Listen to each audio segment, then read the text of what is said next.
Carrie, you struck me as like a lifelong learner. I mean, you had excellent academic success, that you studied in Argentina. You graduated into a recession, but you also went into something really interesting. You started working with refugees and refugee youth, right? That's because, I mean, where you are now is product manager, super hot, successful company, product leader, but that's not where you started. And, you know, that's not like, I mean, I know there were like A, B, C, D, E, F, G, but let's just start there. Sure. Yeah, take me through that. I mean, I grew up in a suburb of New York City in northern New Jersey. Let's just say like that was not in 2004 when I graduated from high school, the center of technology. I didn't grow up in San Jose or Palo Alto, Menlo Park. Not many people I knew were creating companies from their dorm room, even within my undergraduate experience. It was a lot of people studying to be doctors at Johns Hopkins University or biomedical engineers or civil engineers. And then some people like me were very focused on international studies. So Hopkins has a multidisciplinary program that is somewhat affiliated with their School of Advanced International Studies, which is quite famous, SAIS. Yep. I think SAIS and the Georgetown School of Foreign Service are sort of the two most known American university graduate programs.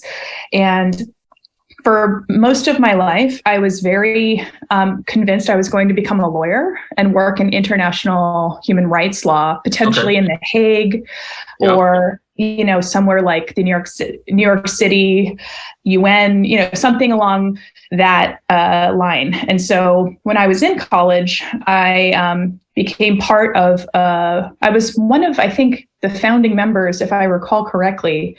I think there was like someone who had started this, but it was like the first time Hopkins students were getting involved. It was called the Refugee Youth Project. And I took quite an active role in trying to recruit Hopkins students to actually work with and tutor refugee children that had been resettled in the Baltimore city area. Right. The way it works typically is that a person who is displaced from their home due to persecution or war will first go to a camp, typically in a neighboring country, and then they will enter a lottery system that will then place them somewhere permanently.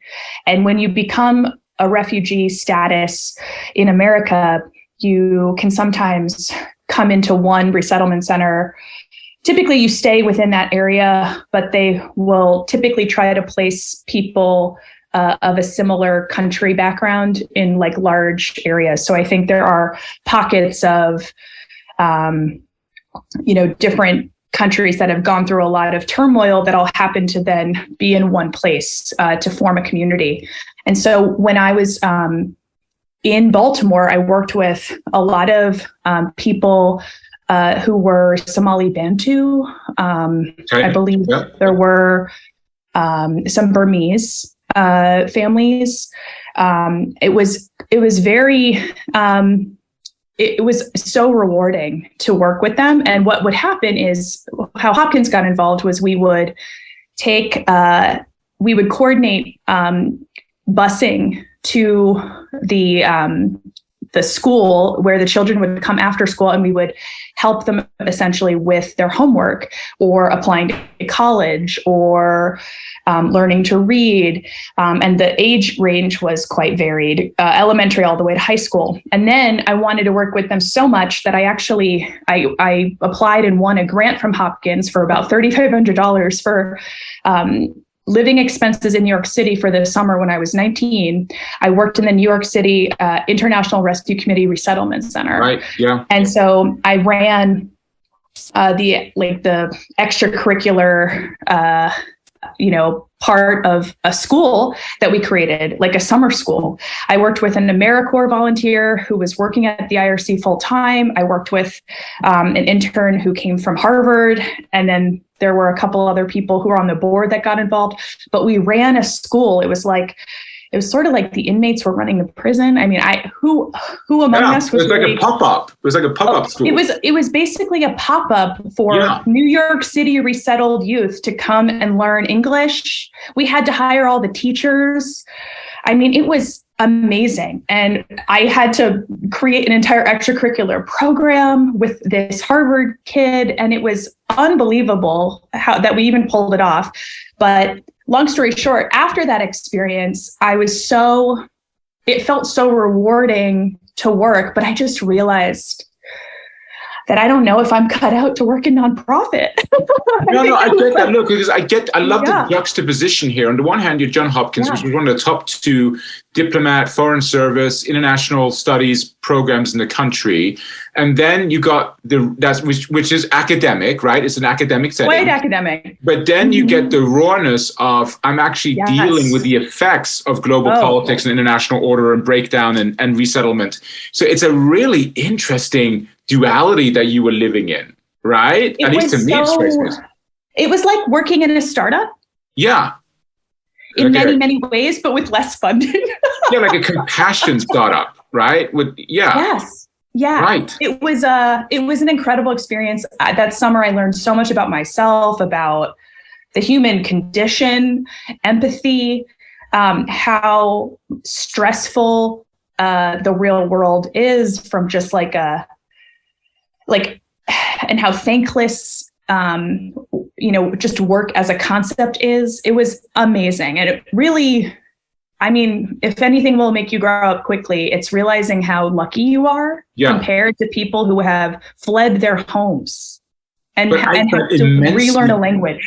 Immensely rewarding, right? Because immensely rewarding. Look, you're dealing with people just trying to find their legging. The amount of gratitude you must have received must have been pretty intense, and the amount of pain you had to process. I bet there was again another duality. Yeah. You weren't in New Jersey anymore. You're. It was funny. I was working alongside a lot of people who were like either living in New York or were from New York, and they were like, "You commute every day from New Jersey?" Yeah. It was also the first time that I had lived somewhere where people were a little like, "Oh, New Jersey," and I was like, "Oh, I guess this is." I was like, "Okay, we really are viewed like the armpit of America," but New Jersey is quite nice, I will say. But you're right. I think though it was sort of crazy that I cold called and cold emailed the International Rescue Committee, not knowing that they have a dedicated internship program. I just was like, that's where I want to work. I don't care how. These are the 2 cities that I want to work in, DC and New York. Who's going to get back to me? It was quite bold. And I think when you're that young, you're 18, 19 years old, you don't have restrictions on yourself yet. You just have passion and interest and drive, and you're willing to sort of cold email the VP of a huge department. Best. Well, let's talk about being bold, because look, you got your very foundational character development, leadership skills, right? There's a lot that came out of that. And we're just going to jump forward a couple of steps because there's so much territory I want to cover with you, but you ended up in consulting. I did. Right? You ended up in consulting, one of the top consulting companies in the world. What was that like? And could you use some of those skills, and how did you develop as a leader? Because you weren't yet in product, I don't think, at that point, right? Is that true? Far from it. Yeah. So basically, it's related to the experience at the nonprofit. I quickly realized I am maybe not cut out for how hard working in a nonprofit can be. And I think I was thinking, what I really enjoy doing are things like analytics and strategy. Those were my favorite classes. I liked interdisciplinary work. I liked doing a lot of different things. I had a lot of interest. And so my dad basically said, after college, good luck, you're on your own. And I was graduating in December 2007. And I had seen folks who were basically, that was when Bear Stearns failed and when several major economic meltdowns were happening in the housing market. So I was interviewing with a bunch of firms like Lazard and Citi and a couple other banks. And I was also interested in consulting. And my dad said the best way to really get a job after college is probably when they come to your campus. It's the only time in your life you'll ever have, people knocking on your door to hire you is during school. And so I went full-fledged into on-campus recruiting, and I ended up in consulting. And I got so lucky. The only part of the economy that was spending money was the government. And I got to join the government practice in Washington, D.C. of a larger consulting firm. Right. And so they had all of this resourcing to teach you how to be a consultant, to teach you how to think, to teach how to do client service, to have an apprenticeship model. They were not slowing down their hiring. They were not slowing down their education. And so for 3.5 years after school, I got to work for Health and Human Services and Department of Homeland Security. And I also got to do a public service fellowship through that same practice, the government practice, where we would partner with startups. And this is where the startup stuff came in, where I was able to work with startups and figure out how to commercialize their technology and bring that technology to government clients. And that was the first time I worked with a Stanford professor and his son, who had started a company that were based in Palo Alto. And I was exposed to this world that it was so new, and I was very attracted to because it was so innovative. There was this energy. It was probably 2010, 11 that this was happening. So it was like pre-Facebook IPO. It was before, I think, the Bay Area. It was still in the aftermath of the 2008 meltdown. I was watching a lot of my peers kind of either just jump straight into grad school to avoid the economy or struggle to find work. And I was sitting in DC feeling like almost insulated from this horrible, economic condition. Yeah, you were in a safe harbor in a really big I was. Yeah. I got incredibly lucky because I got the job in November 2007. Things started really melting down right after that. And then I didn't start until July 2008 or September 2008. And I actually graduated early. And I still thought, maybe I'll take the LSAT, maybe I'll go to law school. And for that 9-month period that I was sort of off, I moved home, took the LSAT class, hated it. And I started working with another professor on another startup. And I liked that experience. And then working again in consulting, I really liked consulting a lot, but I just knew maybe government stuff in general. After many experiences in undergrad with several internships in the public sector, and then this experience, I started to maybe think I don't want to stay in public sector forever, just because of many reasons. I mean, it's highly bureaucratic, it moves slowly, and when I was exposed to this public service fellowship in this startup, I started thinking, this is where I belong. Yeah. Okay. So I love that. I love the honesty that you have with yourself, right? Like you have to be basically just trying on everything you can. And if you can rule out things you don't like, it's such a gift to yourself later. Totally. The authenticity around that. That's awesome. And so, and you also like to have impact, right? And so being in a startup environment, it's fast paced. You can create a lot of opportunity, impact, drive, and it's kind of welcomed. You want to wear that hat? Go for it. Right. I mean, right. Okay. So you're going from a very bureaucratic world into a very loose world. I mean, there's very little, or at least perceived. Is that true? Am I reading? I was still in consulting, so it was almost like I got to dip my toe a little bit. Okay. I've always been a person who, and I don't know if this is just a me thing or an East Coast thing, or maybe it's the way I was raised to be a little more risk averse, but I think I'm more naturally risk taking, but I've been raised to almost be a little scared of it, which maybe is good. But I was able to, in several instances in my life, almost do a trial run of something I knew I wanted, but I was not sure how to get there. Yeah. And so I almost got to confirm to myself that it was worth taking a risk to go do, and then figure out a way to get there. And this was one of those things. I got to work with a startup, but I was still employed gainfully. And I knew I wanted to move to San Francisco. I went to San Francisco during that time a couple times, and I loved it. A few of my friends had moved there. So I knew that a life to be built there was possible. And I had a network already. I just didn't know how or when I was going to get there. Okay.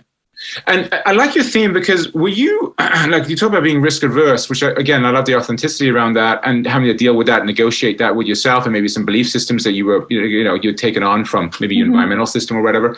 But it seems like courage is kind of a muscle to you. You were building courage. Is that true? Yeah. Like every step would give you a little bit more confidence and courage. Dream a little bit bigger, take a bigger step, leave the East Coast. So, okay. And so how did you end up then in San Francisco? Because these were some of the go-go years, right? You kind of landed here smack in the middle of the beginning of that big second wave in tech. So once again, I did stuff a little slower than other people. Yeah.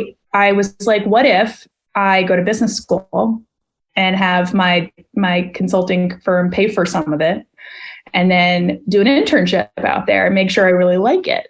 And so that's the approach I took instead. I went to Duke for business school, loved it.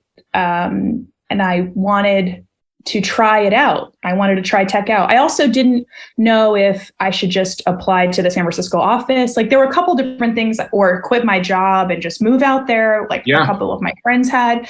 But I wanted the business school experience for a couple of reasons. I think I also figured many people would move to San Francisco because it was starting to heat up as like a huge, I went from 2011 to 2013. And during that time, it was like an epicenter of, I know that's hard to believe after the pandemic when everybody like had a massive exodus from San Francisco. But back then, 10 years ago, it was definitely still a place people were flocking to in droves. Oh yeah, absolutely. So the question.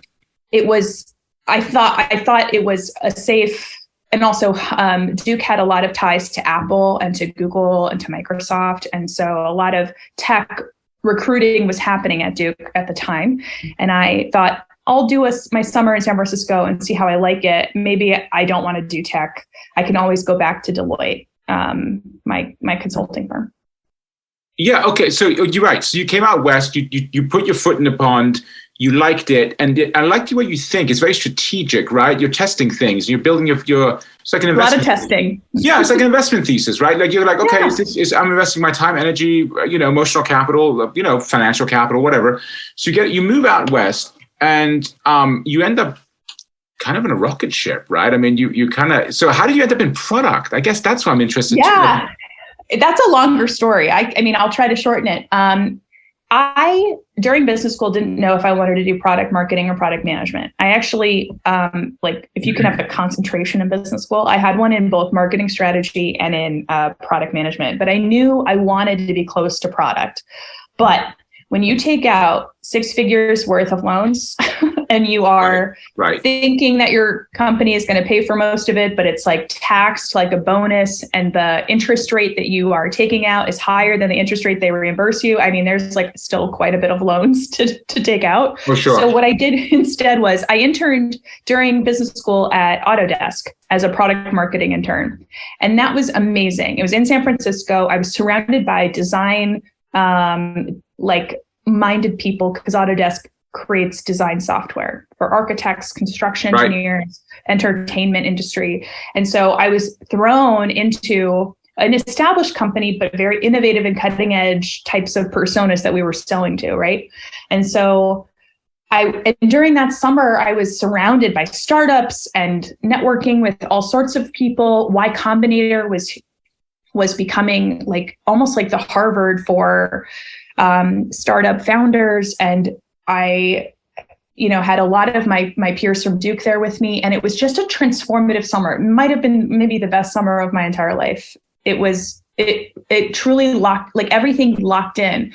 A part of me thought maybe I'll quit Duke and just move here full time. Like I was that in sync with myself. Yeah.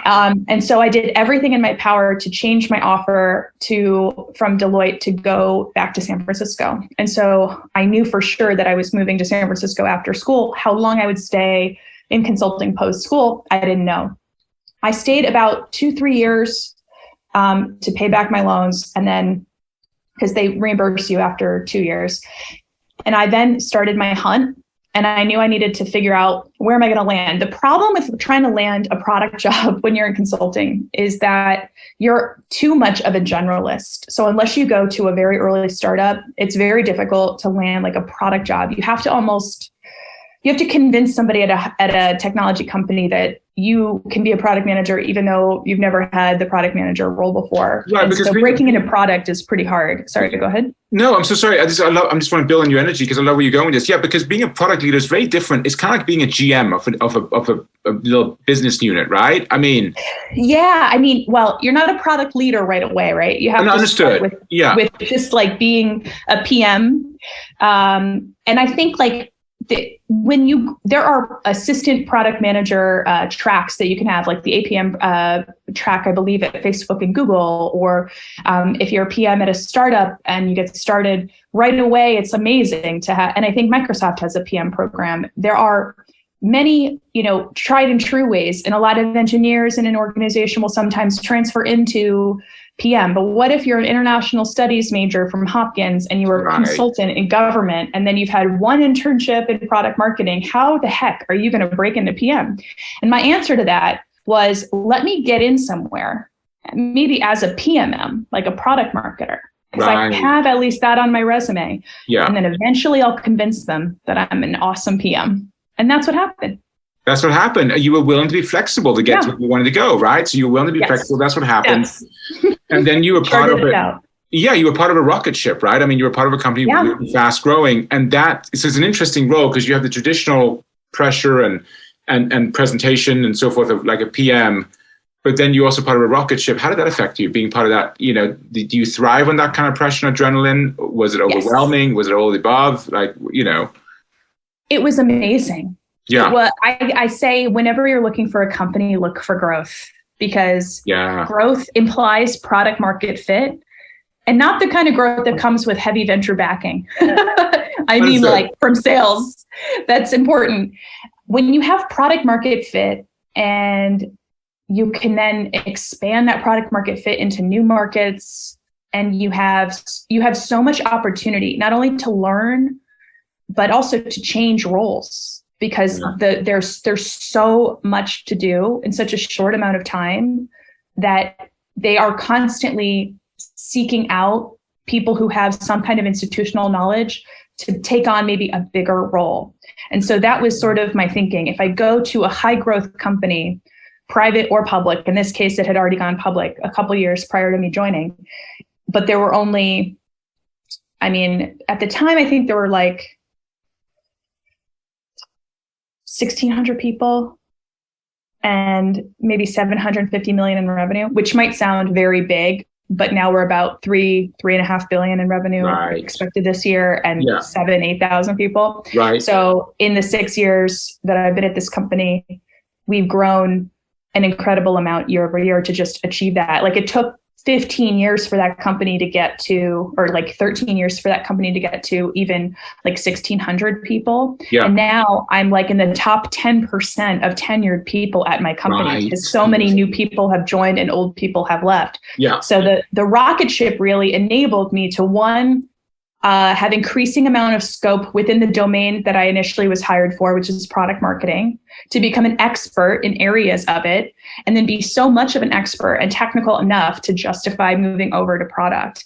And I think part of why I was sort of recruited to go to product, I always wanted to go to product, but I had someone in the company who was relatively new, who then found out that I had a strategic consulting background. Plus I had a go-to-market expertise on the sales model and the product set, that it was like a unique set of characteristics that was missing at that time from the product team. Like, the product team was highly technical because the products we work on are highly technical, and they're typically sold into like IT and security businesses, right? So you have to be pretty technical to be able to sell them and to explain them.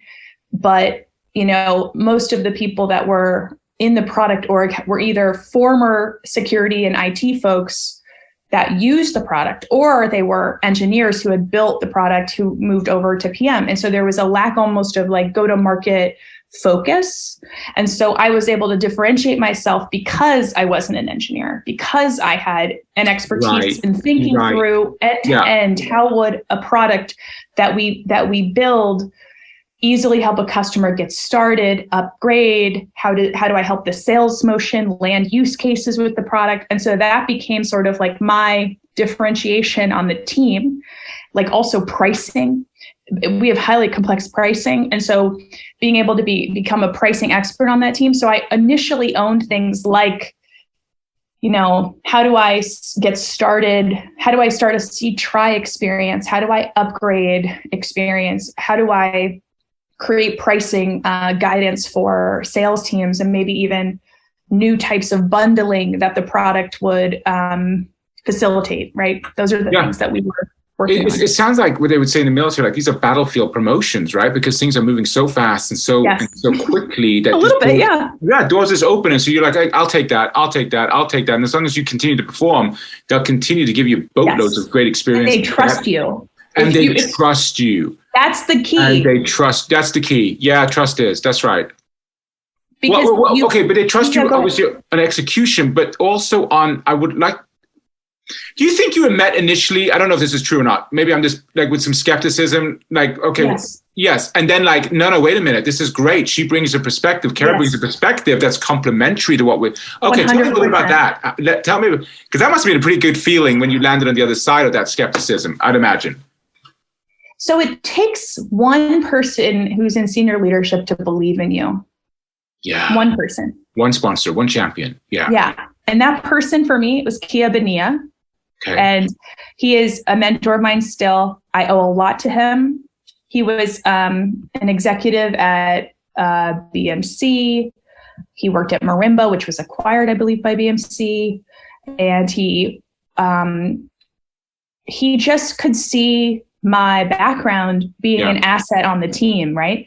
And so I worked with him in my former world as a PMM, and I think he saw aspects of like my skill set or personality that he wanted to bring in to fill out a good team. So really, I owe it all to Kia, because he believed in my background and in me to deliver something that he needed. And he had worked with me enough to trust that I had the ability to do it. And so when you find somebody who takes a chance on you, but it's a calculated risk, because they've seen you perform in an adjacent area on the same product set. So it's not a terribly risky thing to do. But he did have to fight for me, I think. I've never confirmed this, but I believe there was probably some initial skepticism about bringing someone over.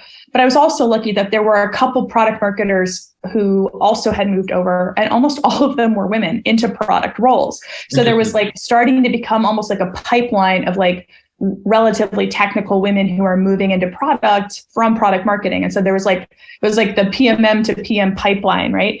But I think, whether or not people in other leadership roles at the time, 3.5 years ago, were completely like, oh, that sounds like a great idea, I would have to say probably not. I love that, because it sounds like you embraced that and made you stronger. And final question. It fuels me. You're right. Yeah. You thrive on that, right? You're like, oh, 100%. Really? I can't do it. Okay, well, let's see, right? Give me a chance. Give me a fair fight and chance, and I'll do it. The immersive experience you had with the refugee youth, and being able to be exposed to the full range of human emotion on a very intense basis, from extreme joy to sadness to trauma. Do you think, having obviously incredible mind, you have an incredible mind, you've got lots of, intellectual horsepower, combining that with your immersive emotional connection, or your most, the EQ and the IQ, do you think this had any impact on you as a product leader in understanding? Wow, what a question. Yeah, because it's understanding like the technical, but the emotional side of the product. I think, yes. I mean, and I don't know if it came from working with refugees, but I think you're right. I think the same thing that drove me to want to work with people in those circumstances is an a proclivity towards wanting highly empathetic experiences. Yeah. Does that make sense? Yes. So it's obviously completely different, but the same drive to want to work with people and understand them and help them in a refugee context is exactly the same. Obviously not maybe as important to the world, but as wanting to work with customers and help them improve their work life by using your software. Like our user communities build careers using our software. It is like, if you are an expert in our company's product, you can build an entire career. And it is very sought after expertise because it's a very specific skill set. That's very important to an IT organization or a security organization. So I agree. I think you're absolutely right. I think I came with a high degree of customer empathy and also sales empathy. Yeah, right. If that makes sense. It totally makes sense, because you weren't looking to fight sales. You were looking to say, look, we're on the same page here. Not only do you want a technically excellent product, I also want to give you something that you can sell that meets the stated and unstated needs of the customer, right? Like even things that they don't know they need, which I wonder if that's the highest form of product, right? Leadership is like meeting what they don't even know they need. I don't know. Like that's... Well, it's funny. What will sometimes happen is like some salespeople or technical field, which could be like a sales engineer, or if you have like a specialist organization that sort of goes in and is like a ninja and tries to like create, at least for us, it's such a complicated product, but it's highly powerful and highly customizable. So people often will go into a customer account and they will create like a lot of custom dashboards or configurations that the customer requires. And what you start to see are that those customers are doing better for some reason because someone in the field has actually like translated something, like they've translated what the customer's needs are. So the customer is saying that they need a faster horse, but what the salesperson delivers is a car, right? Yeah. So that's always like the metaphor people use to describe that. I think when, as a product person, my job is not always to deliver the car. It's almost to find out who has already built the car and how can I give that to everybody. Yeah. Sometimes it is to build the car, right? Like startup founders build the car. Right. Then they sell that, like Steve Jobs gave you the iPhone when you thought you needed a souped up BlackBerry, right? Yeah. Like that is the jump from 0 to 1. But sometimes it's just a jump from 0.5 to 1 because somebody else has figured out it a little bit already. And you were there to really give that to everybody. Yeah, and you scale brilliance. You scale it. You scale brilliance. Yeah, right. Exactly. And that was really what I think I was good at initially, was identifying in the population what was working.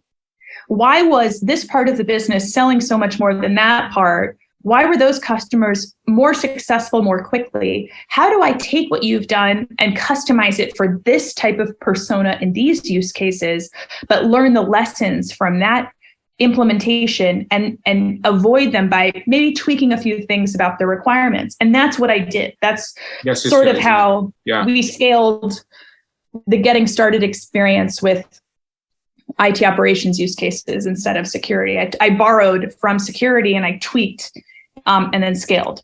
Well, that's what they say creativity is connecting dots, right? At its base, creativity is connecting dots. So any final words of wisdom, anything you want to leave behind from your journey that you think a leader in corporate could take from, or something that that part of your leadership style, some of your courageous decisions that you think are transferable? I like that topic. You got brilliance. How do we transfer it to lots of leaders? I think learning how to play chess instead of checkers, right? Okay. So when you play checkers, you're reactive almost. You are just jumping over one black or red pawn at a time. When you play chess, if you're really good at chess, you start to think how many moves ahead, and you anticipate the moves from the opponent. When you do that with your career, it's not that you're playing against an opponent. The opponent is is the path that you're charting for yourself and the obstacles that will be in your way to get where you want to go. And so I think if you learn how to play chess with your career, what you're doing is you're saying, I want to get to that city, or I want to work in that function, in that type of company, or in that specific company. But I don't have either transferable skill set today, or I'm not in the function, or I live across the country, or maybe I live across the world. And so being able to plot out different stages of how I would build either the capacity, like in my skill set, or save up enough money, or create a network for myself, or network myself maybe using like social media to build a brand for myself. Those are the things that you have to think about almost in steps to break down the goals that you have so that you can chart the path, because there will always be obstacles. So what you can do is start maybe a couple different things, even at the same time, to help you have backup plans. And so I heard someone say you should be proactively reactive, so that you're always building towards taking that next step. And so when something happens, you're not taken back by it. It doesn't knock you off your horse. You're continuing to drive forward. You just might have to take a detour in order to get to the ultimate goal. And I think that's the best thing to do, is to expect delays, but build enough of your own capabilities to get to where you want to go, and chart the path for yourself. And don't give yourself a time limit, or do if it motivates you. But I think playing chess instead of checkers is really the thing I would say with your career.